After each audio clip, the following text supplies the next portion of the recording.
A ver si me contestan una pregunta. Escuchen bien, ¿eh? ¿Jesús estaba todo el día encerrado en la iglesia? No oigo. ¿Y dónde estaba? ¡Más fuerte! ¡Más fuerte! ¡En la calle! Muy bien, estaba en la calle. ¿Qué hacía Jesús en la calle? ¡Buscaba! Ese era Jesús. Vivía buscando a la gente. Jesús se la pasó buscando.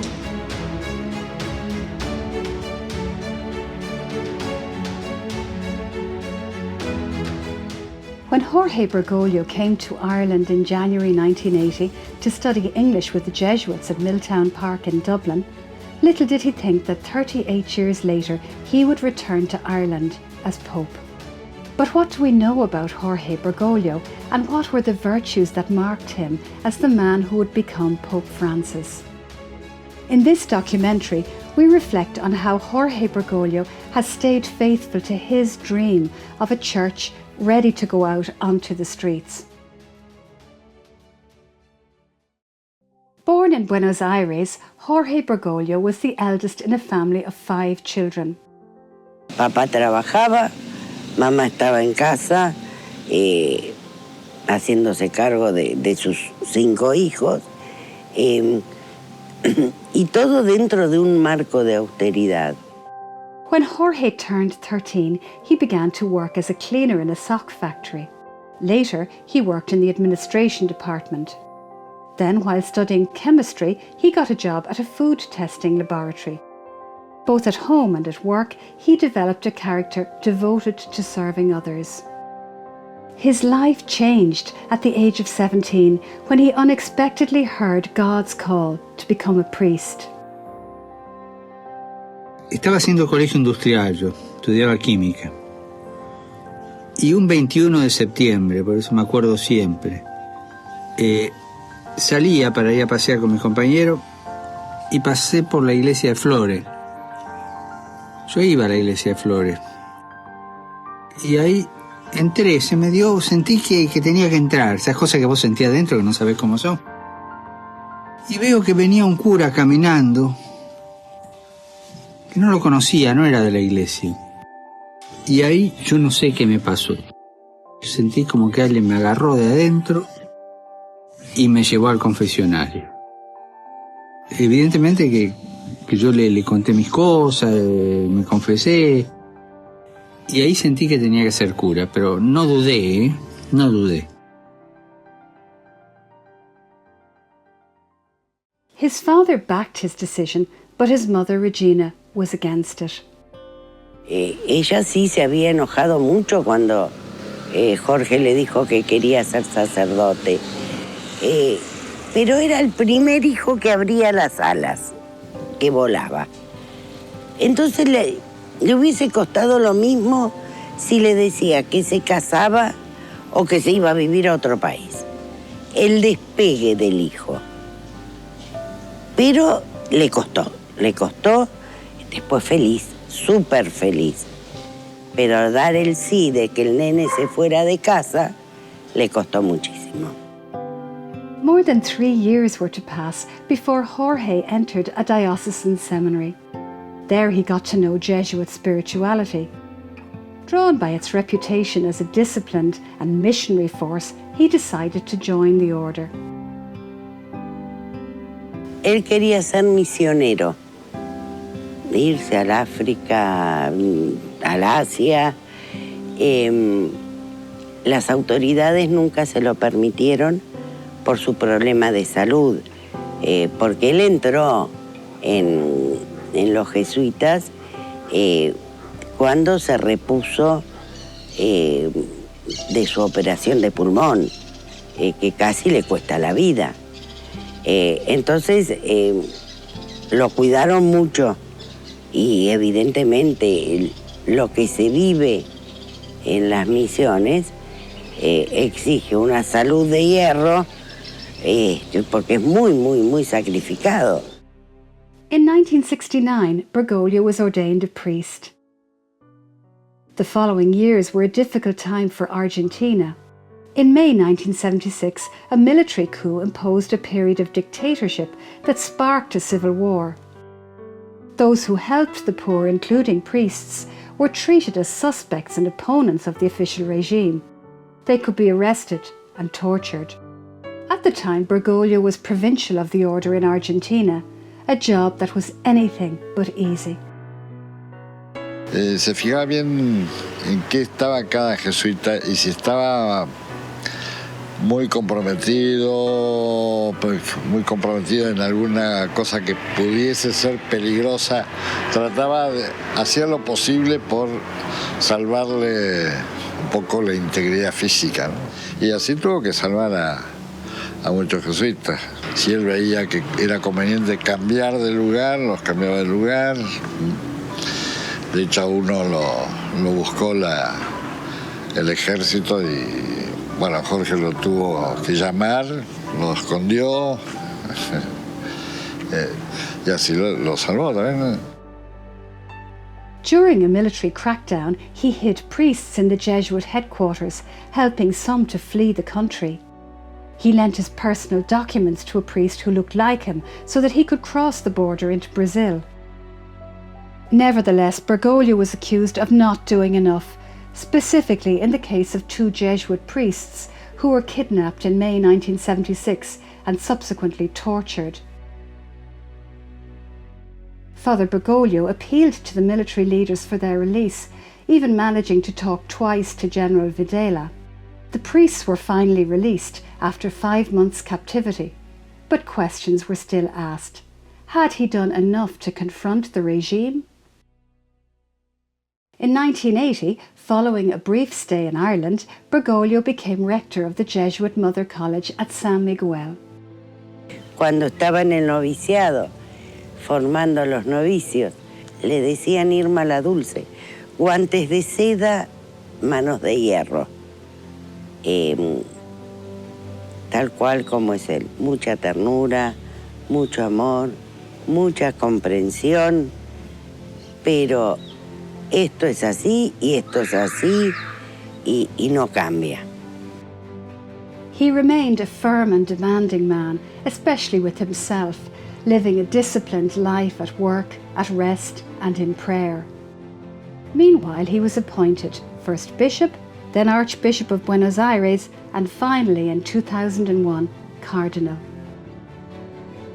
A las 4:30 está de pie y está rezando, ¿no? O sea, 2 horas y capaz que 3, todos los días fielmente reza, ¿no? Es un hombre de profunda oración. Su predilección por los pobres, bueno, yo supongo que ha surgido en su trabajo parroquial con los jóvenes de la parroquia, leyendo la Biblia, el Evangelio. To talk of poverty in Argentina means entering the slum world, the misery villas. Here, immigrants and the poor live in marginalised, disadvantaged areas which have the highest levels of crime and drug addiction. Father Lorenzo de Vedia had his parish in Slum 21, where Cardinal Bergoglio was a frequent visitor. Fue un acompañamiento muy cercano, el de Bergoglio, a la villa y a la tarea que la parroquia Cacupé realiza.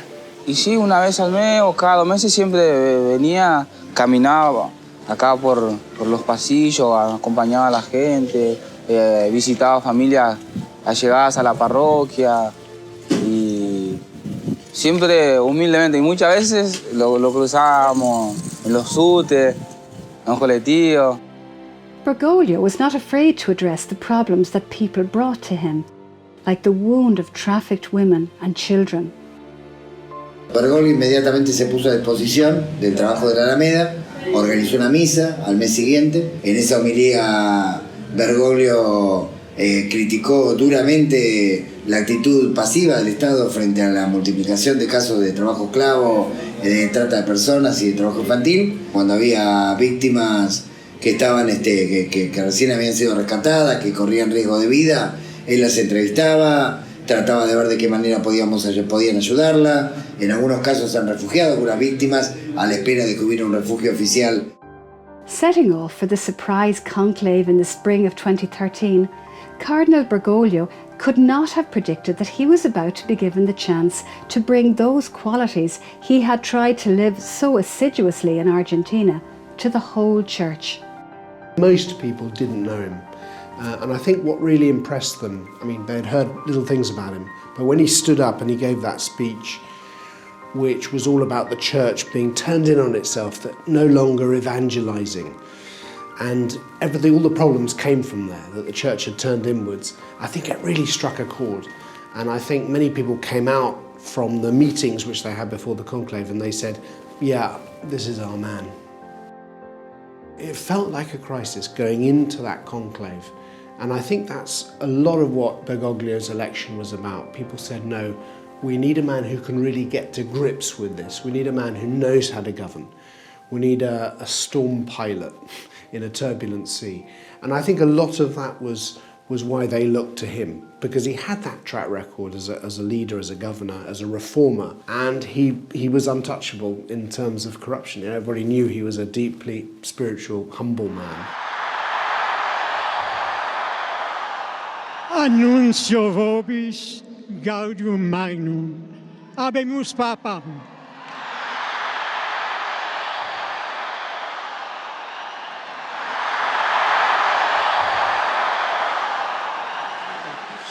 Fratelli e sorelle,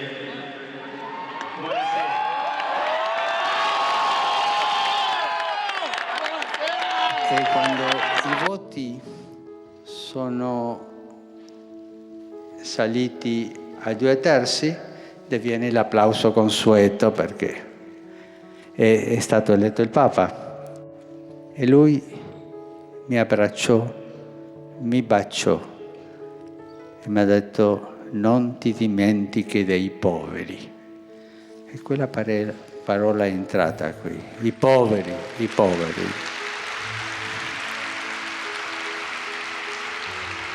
Poi subito in relazione ai poveri ho pensato a Francesco de Assisi. Atiende mi hijo más chico. ¿Quién habla? Oh, tío. Casi le arranco el teléfono de la mano. Lo único que le preguntaba era ¿cómo estás? ¿Cómo estás? ¿Cómo estás? ¿Cómo estás? Estoy bien, quédate tranquila. Hasta que pude decirle, gracias por llamarme. ¿Cómo no te voy a llamar? Ya le veo la cara también. Pero tremendamente emotiva fue esa llamada. Me dice, bueno, mirá, esto se dio así, acepté. Yo, ¿y cómo estás? Me dice, estoy bien, quédate tranquila. Le digo, sí, por tele se te ve muy bien. Porque la verdad la expresión de su cara era radiante. Digo, mira, me gustaría abrazarte. Y entonces me dice, créeme que estamos abrazados, que estamos juntos, y te tengo muy cerca de mi corazón.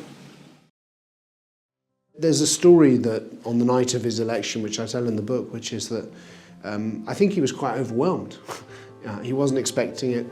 It's a massive burden to be placed on anybody's shoulders. But he prayed that night, and before he came out on the balcony, he spent about 20 minutes in prayer in one of the chapels that you pray at before you come out. And there, he said later, he experienced this light, this peace, and this freedom, which he has often said to many different people. He said, I had that night, and it's never left me. As Pope, his first priority is to be united to God. If you just look at his daily schedule, he rises about 4 o'clock in the morning, spends time in prayer, reflects on the homily he will give during the morning mass. No texts, always spontaneous, and spends a good deal of time in prayer. He's a disciplined man. and he's a Jesuit. His papacy has brought the universal church outwards. In an early interview, he described the church as a field hospital after battle, its role to heal wounds. I love that image of the field hospital because it's not a soft image. It's not like, oh, everything's fine. On the contrary, if you're dealing with a field hospital, it means you have people who are severely injured. That means people today who are spiritually endangered. He's not at all afraid of change, and he has a great quote where he says he would prefer a church that was bruised and hurting and dirty because it was out in the streets, rather than one that was unhealthy from staying inside too much, clinging to security. And I think that's a fantastic image. And he talks about, being, imprisoned by rules, that it's better to take a few risks rather than to become a kind of an enclosed, inward-looking community. I mean, I think that ties in very much with his life, because long before he was Pope, he was taking the church out onto the streets of Argentina and going where people are. His genius, it seems to me, is in this bold gesture. He's someone that inhabits the public stage in a very provocative way, paying his own bill at the clerical residence after his election as Pope. And that picture, went all over the world. This great figure getting into the little clown car, the little Fiat. I saw it when I was in Washington, and the Pope comes out of the National Cathedral, and there were all these limos and SUVs and big dignitaries getting into them. Then out comes the Pope, and we all laughed, just spontaneously, as the Pope got in this little clown car, embracing the man with a severe disfigurement. The Pope is a genius at that. In Buenos Aires, Bergoglio was a regular visitor to the slums. As Pope, his gaze extends to the world, and he makes his special focus those who are suffering most. The first actions that he took, visiting the migrants in Lampedusa, he really signalled a big change, and it's a change that's really challenging. I think especially for people who work in the areas of poverty, it challenges us to think not just about what we do for other people, but how our own lives live the virtue of poverty, how we can change our own lifestyles in order to live more simply, more in tune with nature, and make choices that really put our gospel values into practice. Pope Francis has remained faithful to the model of church that he helped develop and express in Latin America, a model of leadership based on discernment and dialogue. One of the great things about Francis is that he's happy with tension. He's a great reformer of church governance. He's introduced the most honest, freewheeling synods that we've ever had, where people can speak freely as long as they listen carefully. And synodality, that's been one of the great features of this pontificate, how to have a church where actually we're able to disagree with each other, but somehow from the tension of our disagreement, something new emerges.